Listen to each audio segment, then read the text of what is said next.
திருநீரணியை சார்ந்திருக்கக்கூடிய அன்பு சகோதரிகளே,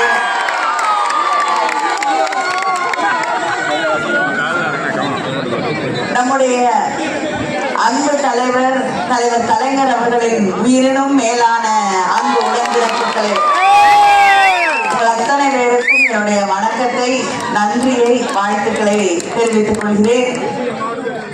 நம்முடைய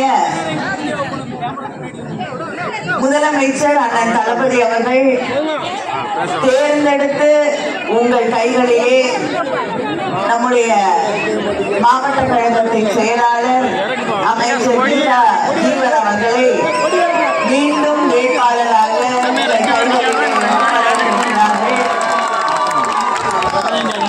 உதயசூரியன் சின்னத்திலே வாக்களித்து அவரை வெற்றி பெற செய்ய வேண்டும் வேண்டும் வேண்டும் என்று உங்களை எல்லாம் வேண்டி கேட்டுக்கொள்கிறேன். நம்முடைய கூட்டணி இயக்கங்கள் எல்லாம் நம்மோடு தொடர்ந்து இருக்கக்கூடிய இயக்கங்கள்.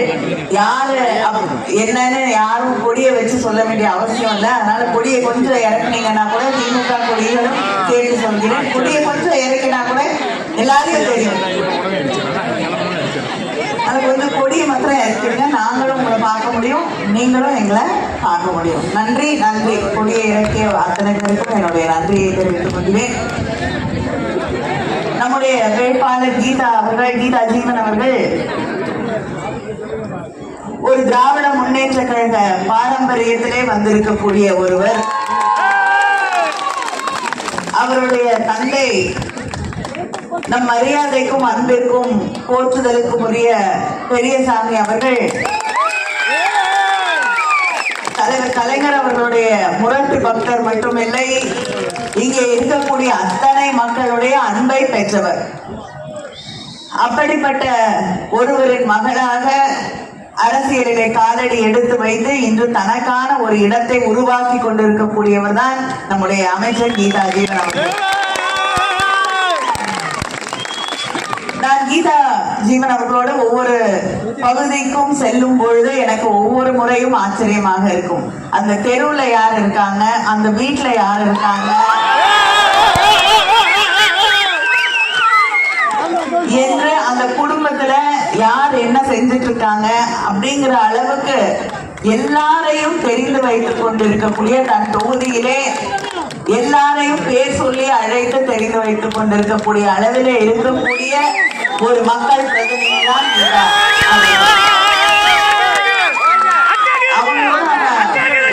பிரயாணம் செய்யும் போது ஓயாமல் அவருடைய தொலைபேசி அழைப்புகள் வந்து கொண்டே இருக்கும். யாரு எடுக்கிறாங்க, யார் போன் பண்றாங்க, யார் தெரிஞ்ச நம்பரா இல்லையான்னு யோசிக்க மாட்டாங்க.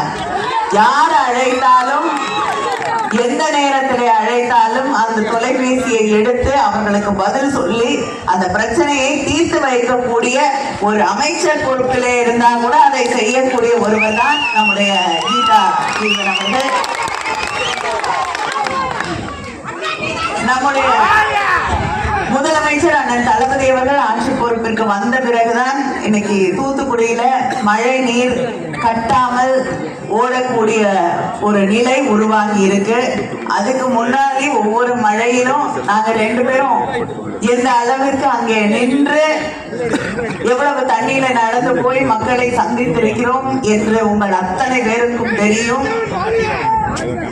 அப்படி மக்களுக்காக பணி செய்யக்கூடிய ஒருவர், நீங்கள் கூப்பிட்ட குரலுக்கு ஓடோடி வந்து உங்களுடைய பிரச்சனைகளை தீர்த்து வைக்கக்கூடிய, உங்களுக்காக போராடக்கூடிய ஒருவரைத்தான் நம்முடைய முதலமைச்சர் அவர்கள் மீண்டும் உங்களுடைய வேட்பாளராக இங்கே நிறுத்தி இருக்கிறார்கள்.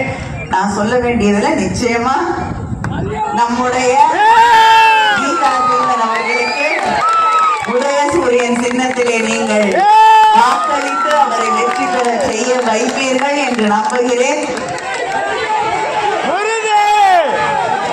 இந்த முறை ஒரு மிகப்பெரிய வெற்றியை அவருக்கு நீங்கள் பெற்றுத்தர வேண்டும் என்று உங்களை எல்லாம் நான் வேண்டி கேட்டுக்கொள்கிறேன்.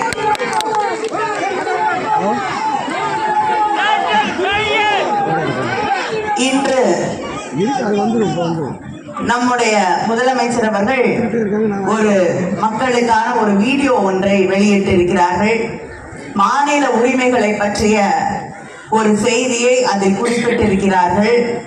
இன்றுதான் திடீர்னு நீங்க எல்லாம் செய்தித்தாள்ல படிச்சிருப்பீங்க, திடீர்னு ஒன்றிய அரசாங்கம் பிஜேபி தேர்தல் நேரத்துல நாடாளுமன்ற கூட்டத்தொடர் முடிந்த பிறகு ஒரு திடீர்னு ஒரு கூட்டத்தொடரை அறிவித்து அழைத்திருக்கிறார்கள்.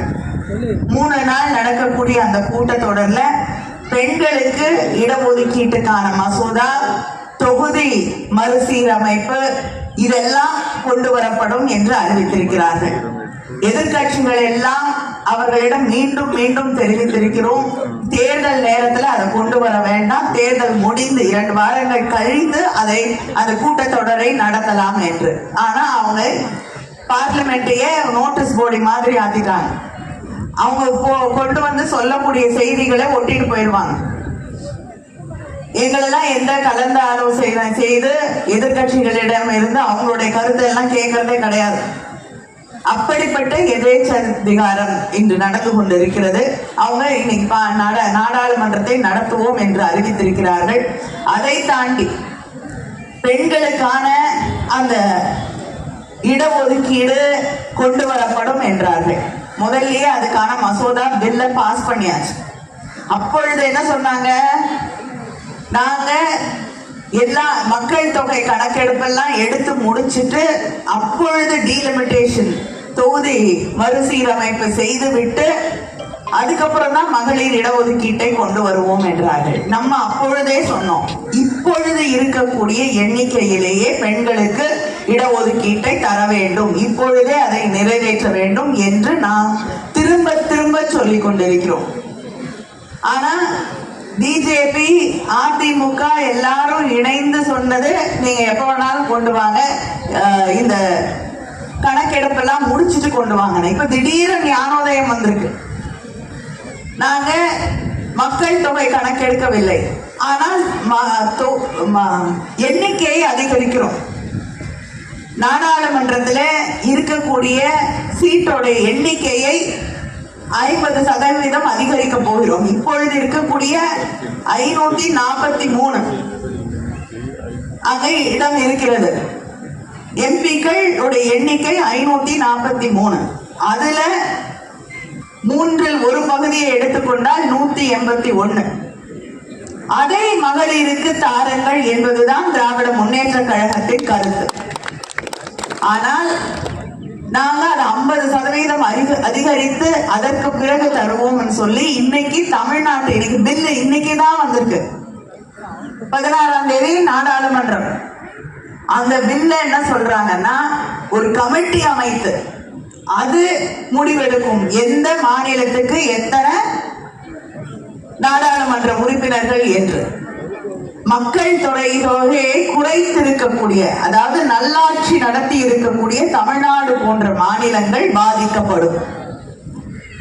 அப்படி பாதிக்கப்பட்டால் எங்களுக்கு தேர்தலை பற்றி அக்கறை இல்லை, தமிழ்நாட்டுடைய உரிமைதான் எனக்கு முக்கியம், நாங்கள் இந்த தேர்தலை எல்லாம் விட்டுட்டு வந்து தெருவில் உட்காருவோம், போராடுவோம் என்று முதலமைச்சர் அவர்கள் தெரிவித்திருக்கிறார்கள். ஏன்னா நம்முடைய உரிமைகள் தான். அங்க டெல்லியில நாடாளுமன்றத்துல நமக்கு எண்ணிக்கை குறைஞ்சதுன்னா நம்ம பேசுறதுக்கு நம்மளுடைய கருத்துக்களுக்கு மதிப்பு இருக்காது. எந்த மசோதாவை வேணாலும் கொண்டு வந்து அவங்க கொண்டு போயிட முடியும்.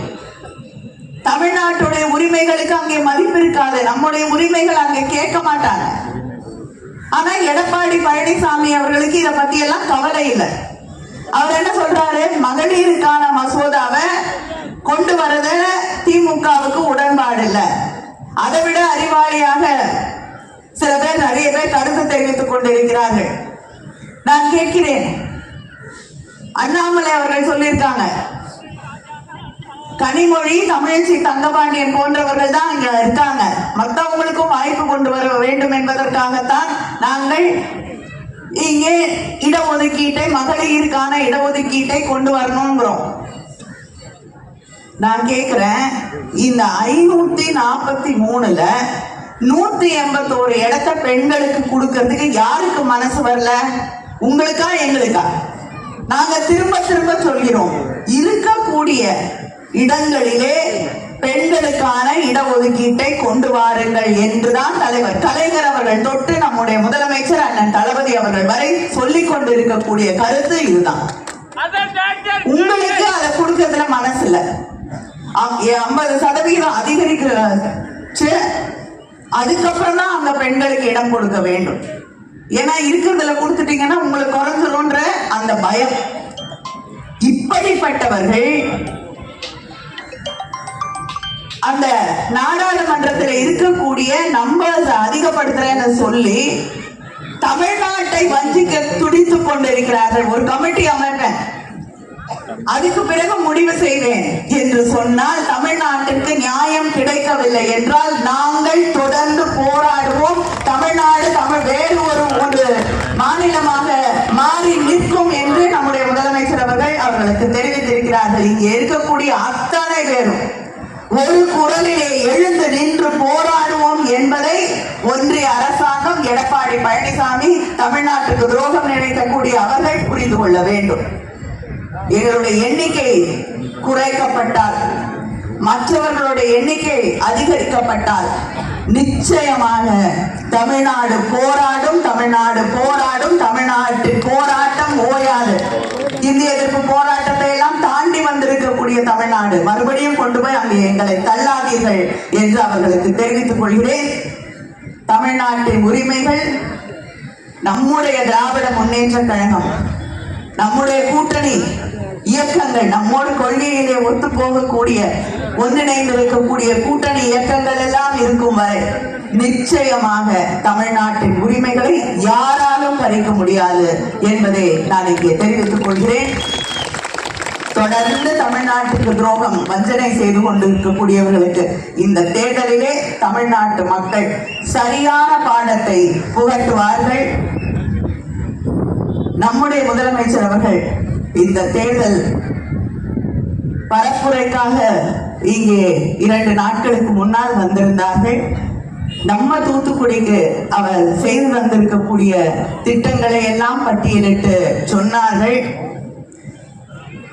நம்முடைய முதலமைச்சர் தேர்தலுக்கு முன்னால் சகோதரிகளை சந்தித்து அவர்களுக்கு மகளிர் உரிமை தொகை தருகிறேன் என்று உறுதியளித்தார்கள். இன்னைக்கு 1,31,00,000 சகோதரிகள் தமிழ்நாடு முழுவதும் இருக்கக்கூடிய சகோதரிகள் மகளிர் உரிமை தொகையை பெற்றுக் கொண்டிருக்கிறார்கள். நம்ம மாவட்டத்துல மட்டும் 3,24,074 பேருக்கு அந்த மகளிர் உரிமை தொகை வழங்கப்பட்டு கொண்டிருக்கிறது. ஒரு சில பேர் விடுபட்டிருக்கலாம். நிச்சயமாக அவர்களுக்கும் மகளிர் உரிமை தொகை கிடைப்பதற்கு வழிவகை செய்வோம்.